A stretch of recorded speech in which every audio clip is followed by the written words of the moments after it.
well, I think tennis is a very lonely sport.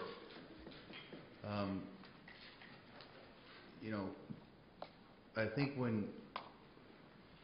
I'll give you an example. When you're in prison and they put you in what they call solitary confinement, you always end up talking to yourself. And you'll never find another sport where people talk to themselves as much as they do on a tennis court. They talk to themselves, they answer, they yell, they give silent treatments. It's a sport that is so singular in nature that everything around you must be focused on this one goal. So there's a need to be self-centered, to be, everything revolves around you and how to best prepare.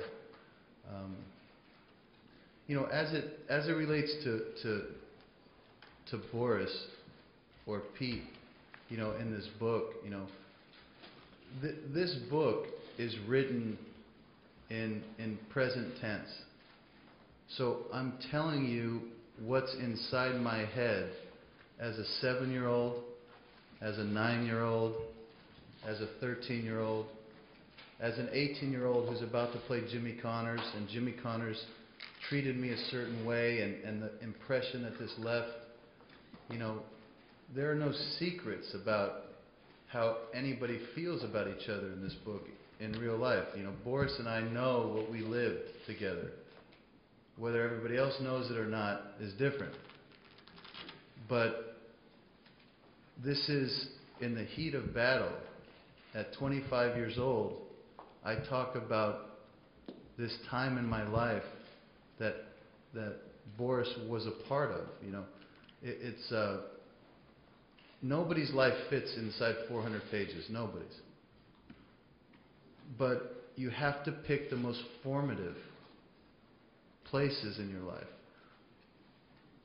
And there was a time with Boris particularly where it was very formative because it was a peer of mine in the middle of my career when I was number 1 in the world, criticizing me personally and how that made me feel and how that changed who I was and how I used that as anger, and for motivation I used it as anger. And I talk about this whole summer of revenge, looking forward to this one showdown with Boris at the U.S. Open. You know, since this time, Boris and I have gone out to Oktoberfest and we've had beers and we've laughed about it. He told me, I said to him, you know, why did you say all those things? I mean, what the hell's the matter with you? And he said to me, well, I had to because I couldn't beat you. And he says, and then he went on to say something else. He went on to say, and by the way, that's what you should do to Pete, because you can't beat Pete. I said, you know, okay, so this book, I don't know if you've read it or not, but it's been sensationalized on a lot of fronts. Drugs, my father, Boris, Pete,